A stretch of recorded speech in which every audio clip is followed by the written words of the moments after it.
Hello friends, welcome है आपका हमारे इस नए चैनल में। इसका नाम है PYQ वाले। यहाँ पर आपको हर एग्ज़ाम से रिलेटेड प्रीवियस ईयर के जो क्वेश्चन हैं इसको जो है आपको कराया जाएगा।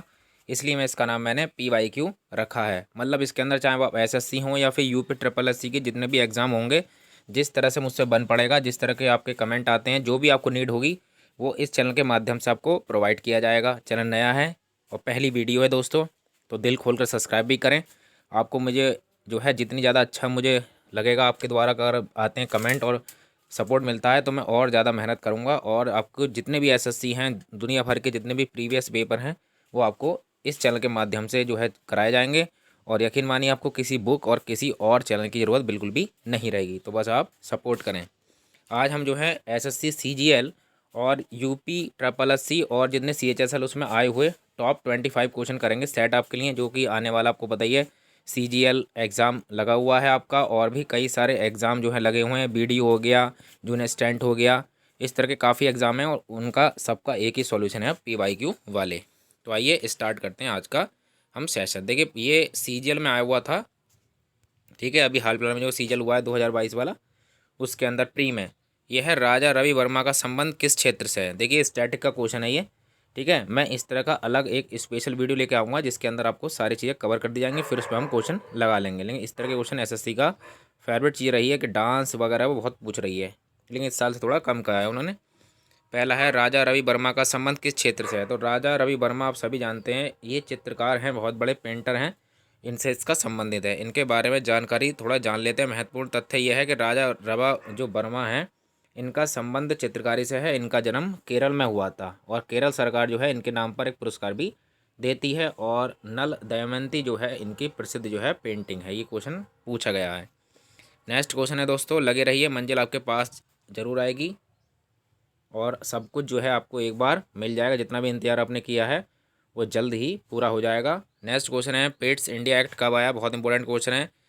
ऑप्शन है 1773, 1800 या फिर 1784 या 1786। तो उसका आंसर होगा आपका 1784, ठीक है। अब ये जो है आपको जानते हैं, जब 1773 का जो रेगुलेटिंग एक्ट था उसके बाद जो सुधार हुआ उसके अंदर, तभी 1784 में ये बना था। मतलब रेगुलेटिंग एक्ट की कमियों को दूर करने के लिए पिट्स इंडिया एक्ट लाया गया था। ब्रिटिश सरकार ने एक 6 सदस्यीय बोर्ड ऑफ कंट्रोल का गठन किया था। और इम्पोर्टेंट है, गवर्नर जनरल को वीटो का अधिकार दे दिया गया। तो ये क्वेश्चन पूछा गया, गवर्नर जनरल को वीटो का अधिकार किस अधिनियम के तहत दिया गया। तो आपका 1784 के अधिनियम के तहत दिया गया। अब है संघ सूची और राज्य सूची का प्रावधान किस देश से लिया गया है। इसका आंसर आपका होगा उत्तर नंबर दूसरा, यानी कि कनाडा से लिया गया है। आपको और भी याद करने हैं कि कौन कौन से देश से कौन कौन से उपबंध लिए गए हैं। तो व्याख्या देख लेते हैं।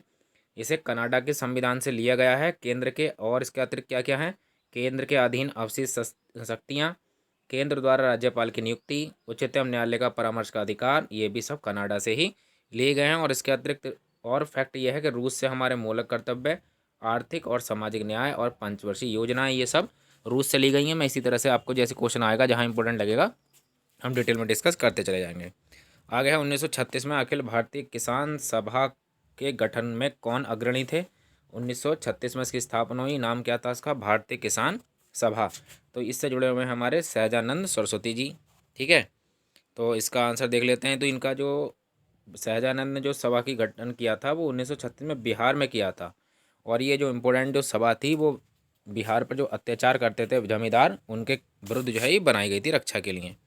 आगे है, टेलीविज़न का प्रथम प्रारंभ भारत में कब किया गया था। तो पहला जो प्रारंभ था वो आपका 15 सितंबर 1959 में किया गया था। ऑप्शन नंबर इसका बी सही है, ठीक है। इसके बारे में और जान लेते हैं। दूरदर्शन का नियमित प्रसारण जो हुआ है वो 1965 में ऑल इंडिया रेडियो के द्वारा किया गया था। 1965 में दूरदर्शन का जो रेगुलर प्रसारण है वो किया गया। इसी तरह से 1982 में राष्ट्रीय प्रसारण सेवा की शुरुआत हुई और इसी वर्ष जो रंगीन टेलीविज़न है उसकी शुरुआत हुई। तो यहाँ से क्वेश्चन आपके कई सारे बनते हैं। रंगीन टेलीविज़न की जो शुरुआत हुई वो 1982 में हुई और 1995 में मोबाइल सेवाओं की जो है आपकी शुरुआत हुई। तो इतने सारे इंपॉर्टेंट क्वेश्चन आपको मिलते हैं। आप लाइक भी करते चले जाएँ दोस्तों साथ साथ में, ठीक है। और जरूर सब्सक्राइब जरूर करें चैनल को। देखिए पहली वीडियो है तो उम्मीद हमारी यह है कि ज़्यादा से ज़्यादा आपको इसको समझाया जाए और आप लाइक भी ज़्यादा से ज़्यादा करें। 6 क्वेश्चन है, भारत के कौन से राष्ट्रपति योजना आयोग के उपाध्यक्ष भी रहे हैं। ये इंपॉर्टेंट क्वेश्चन है, CGL प्री का था ये, ठीक है। और इसमें बीबी गिरी हैं, के आर नारायण हैं, प्रणब मुखर्जी, वेंकटेश रमन। तो ये उत्तर इसका होगा बीबी गिरी। तो ये जो है राष्ट्रपति हैं, रहे हैं, और योजना आयोग के अध्यक्ष भी रहे हैं। आगे है अंतर्राष्ट्रीय अहिंसा दिवस कब मनाया जाता है। ये सब इजी क्वेश्चन आप जानते हैं। ये गांधी जी की जन्मदिन पर यानी कि 2 अक्टूबर को मनाया जाता है। इसमें कुछ ज़्यादा था नहीं, इसलिए मैंने ज़्यादा डिटेल अभी नहीं दी है। आगे निम्नलिखित में से किसे भारतीय शास्त्रीय संगीत में सरोद सम्राट के नाम से जाना जाता है। तो अमजद अली खान को जो है सरोद सम्राट के नाम से जाना जाता है। इसमें एक वीडियो ये भी आएगी कि आपके जितने भी वाद्य यंत्र वगैरह हैं वो मैं कवर करूँगा स्टैटिक जी के वाले पोर्शन में, ठीक है। तो अभी फिलहाल आप नॉन डिटेल में इसको पढ़िए। इस तरह से आप जानते हैं पंडित रविशंकर के बारे में आप जरूर जानिए और कमेंट में अपना आंसर लिखिए कि पंडित रविशंकर किससे संबंधित हैं। अब देखिए साइंस का क्वेश्चन है, कार्य की इकाई क्या है। तो कार्य की इकाई जूल होती है दोस्तों, ठीक है। इसमें बताने का ज़्यादा कोई खास नहीं है। बोल्ट जो है आप जानते हैं किसकी इकाई है, और कुलाम आप जानते हैं किसकी है, डेसिमल भी आप जानते होंगे। ये सब तीनों ईजी जो हैं आपकी इकाइयाँ हैं। तो साइंस से कोई टफ क्वेश्चन की उम्मीद ना करें। फिजिक्स वाले हाँ बायो का पोर्शन थोड़ा टफ आया, उसके क्वेश्चन भी आपको आगे मिलेंगे। आगे है रामकृष्ण मिशन ने समाज सेवा और निस्वार्थ काम के माध्यम से किस आदर्श पर बल दिया था। तो उन्होंने किसके मोक्ष के जो है पर बल दिया था। तो इनके बारे में जान लेते हैं। रामकृष्ण मिशन की स्थापना जो है 1897 में जो बेलूर कलकत्ता में स्वामी विवेकानंद के द्वारा की गई थी, ठीक है। और 1857 की घटना आप जानते होंगे, शिकागो में जब आयोजित किया गया था सर्वदल सम्मेलन, उसमें हिस्सा लेने के लिए स्वामी जी गए थे, ठीक है, शिकागो में, यूएसए में। आगे है कोयले का जलना किसका उदाहरण है। तो कोयले का जलना जो है वो संयोजन अभिक्रिया है। संयोजन अभिक्रिया किसे कहती है, जिसमें दो चीज़ मिलकर एक हो जाती हैं, उसको संयोजन अभिक्रिया कहते हैं। और एक है रेडॉक्स अभिक्रिया। मैं बताना चाहूँगा आपको, रेडॉक्स अभिक्रिया होती है जिसके अंदर आपका ऑक्सीकरण और आपका अपचयन जो होता है वो एक साथ होता है, तो वहाँ पर जो है और रेडॉक्स अभिक्रिया होती है। आगे है ये भी सीजल का क्वेश्चन है आपके सामने। पादपों में जाइलम ऊतक का कौन सा भाग भोजन का भंडारण करता है। मतलब जाइलम ऊतक जो है उसका कौन सा ऐसा पार्ट है जो पेड़ों के अंदर भोजन को स्टोर करके रखता है। तो वो है आपका ऑप्शन नंबर आपका बी हो जाएगा, जाइलम पेरेकाइमा, इसका आंसर है। आगे भारत में दूसरे योग दिवस को मनाने की थीम क्या थी। यानी कि जब दूसरा योग दिवस मनाया गया, ठीक है, तो उसकी जो थीम थी वो थी आपकी सतत विकास लक्ष्यों के लिए योग। अब बताइए 2022 का था उसकी थीम क्या थी। 21 जून को ही मनाया जाता है योग दिवस। आगे निम्नलिखित में किस स्थान पर आणविक वैद्युत ऊर्जा संयंत्र नहीं है। देखिए तारापुर में भी है, नरोना में भी है, रावत भाटा में भी है, लेकिन विजयवाड़ा में आणविक विद्युत ऊर्जा संयंत्र नहीं है। आगे ब्रह्म समाज की स्थापना कब की गई थी। आप जानते हैं 1828 में जो है ब्रह्म समाज की स्थापना स्वामी दयानंद सरस्वती ने की थी। इनके बारे में जान लेते हैं। देखिए इन्होंने जो है ब्रह्म समाज की स्थापना राजा मोहन राय ने की है, और 1815 में इन्होंने आत्मीय सभा की स्थापना भी की थी, ठीक है। और ये जो है शब्द कौमुदी, मिरातुल अखबार, तुहाफत उल मुहावद्दीन आदि इनके द्वारा रचित जो हैं अखबार और पत्रिकाएं हैं। इनको याद रखिए, जो है मिरातुल अखबार कई बार पूछा गया है। और इनको जो है पुनर्जागरण का पिता, आधुनिक भारत का निर्माणकर्ता आदि नामों से भी जाना जाता है। आगे है संगम साहित्य में वर्णित तमिल शब्द, उसका नाम है मुवेंदार। ये शब्द आपको इम्पोर्टेंट याद करना है। क्या है ये मुवेंदार, तो इसका अर्थ क्या है। तो इसका अर्थ दोस्तों क्या होता है, इसका अर्थ है बी ऑप्शन, तीन मुखिया जो शब्द होता है। इंपॉर्टेंट क्वेश्चन है। ऐसे क्वेश्चन थोड़े टफ होते हैं तो आप इनको छोड़ भी सकते हैं एग्जाम में, ऐसी कोई बात नहीं है। आगे दिए गए क्षेत्रों में से कौन मुख्य रूप से सामाजिक कल्याण के विचारों से प्रेरित है। तो उसके अंदर क्या है आपका सार्वजनिक जो क्षेत्र है वो सामाजिक कल्याण से संबंधित है। आगे मिशन कुशल कर्मी, ये मिशन है, एक तरह से योजना है। ये किस राज्य के द्वारा शुरू किया गया कार्यक्रम है। तो ये मिशन उत्तर प्रदेश, पंजाब या फिर दिल्ली, गुजरात। तो ये दिल्ली के द्वारा जो है चालू किया गया। इसमें जो है बेरोजगार जो युवक हैं उनको रोजगार दिया जाएगा और स्किल से डेवलप किया जाएगा लोगों को। आगे युवा ओलंपिक खेलों के पहले संस्करण आयोजन कहाँ किया गया था। यानी युवा जब ओलंपिक हुए तो पहला बार आयोजन कहाँ किया गया, तो वो आपका किया गया था सिंगापुर में। इंपॉर्टेंट क्वेश्चन है, इसको भी याद करें। आगे कौन सा त्यौहार अगस्त सितंबर के महीने से मनाया जाता है। स्टैटिक के आपको 5 से 6 क्वेश्चन है। इस तरह से और वीडियो जितने भी आएंगे उनमें सब कुछ कवर हो जाएगा। बिल्कुल भी आप टेंशन ना लें, सारी टेंशन हम पे छोड़ दें। बस आपको काम करना है सब्सक्राइब और चैनल को ज़्यादा शेयर करना है दोस्तों। तो अगस्त सितंबर के महीने में ओणम नाम का त्यौहार मनाया जाता है। इसकी ट्रिक है ओके। तो ये कहाँ मनाया जाता है, ओ फॉर ओणम और के फॉर केरल। तो ये केरल में मनाया जाता है अगस्त सितंबर के महीने में।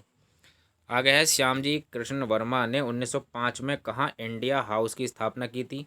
तो क्वेश्चन आ गया इसका, इंडिया हाउस की स्थापना एक तरह से 1905 में की गई और किसके द्वारा, श्यामजी कृष्ण वर्मा के द्वारा की गई। अब सब कुछ तो बता दिया गया एसएससी के द्वारा, लेकिन की कहाँ थी, तो वो लंदन में की थी। ठीक है, तो अब याद रखें। आगे है उन जीवों के उदाहरण की पहचान करें जो मुक्त प्लावी और तलवासी के रूप में होते हैं, तो उनको हम प्राणी प्लावक कहते हैं। ठीक है, ऐसे हैं जो ये मुक्त प्लावी और तलवासी होते हैं। आगे है अब्दुल करीम खान हिंदुस्तानी संगीत के किस घराने से संबंधित है। अब्दुल करीम खान, तो इनका जो घराना है वो किराना घराना है। इंपॉर्टेंट घराना है किराना घराना बहुत ज़्यादा, और इसके जितने भी आपके वाद्य यंत्र वादक हुए हैं वो सब इंपॉर्टेंट है। इस तरह से और जैसे जैसे क्वेश्चन आएंगे हम आगे भी कवर करते रहेंगे किस घराने का कौन क्या है।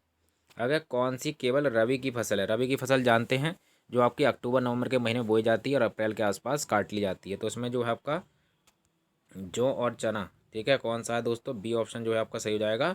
जौ और जो चना है वो पूरी तरह से रबी की फसलें हैं। ठीक है, आगे है ज्योतिबा फुले ने 1873 में गुलामगिरी पुस्तक किस भाषा में लिखी थी। देखिए इसमें 3 क्वेश्चन तैयार हैं। एक तो जो है 1873 में बुक लिखी गई गुलामगिरी, और किसने लिखी, ज्योतिबा फुले ने। सारी डिटेल तो आपके सामने आ गई है, बस अब भाषा पूछ लिए, इंपॉर्टेंट क्वेश्चन हो जाता है यहाँ पर यानी छांट के बिल्कुल। तो ये मराठी भाषा में इन्होंने गुलामगिरी पुस्तक लिखी थी। आगे है 25वां क्वेश्चन और आज के हमारे सेशन का लास्ट क्वेश्चन दोस्तों। भारत के किस प्रधानमंत्री के नेतृत्व में भारत में संविधान में मौलिक कर्तव्य को जोड़ा गया था। मतलब जब मौलिक कर्तव्य जोड़े गए तो उस टाइम पर प्रधानमंत्री कौन था, तो उस टाइम पर प्रधानमंत्री थी द आयरन लेडी, इनका नाम है इंदिरा गांधी। तो इस तरह से ये हमारे आज के 50 जो हैं आपके 25 क्वेश्चन आपके कंप्लीट होते हैं। आई होप आपको वीडियो पसंद आई होगी। तो दोस्तों बिल्कुल ऐसी ही वीडियो आपको अच्छी अच्छी मिलती रहेगी हर तरह के, चाहे आप यूपी की तैयारी करने वाले हों, जो जिस तरह के आपके कमेंट आते हैं मैं उस तरह से वीडियोस पर बना दूंगा। तो thanks for watching this video.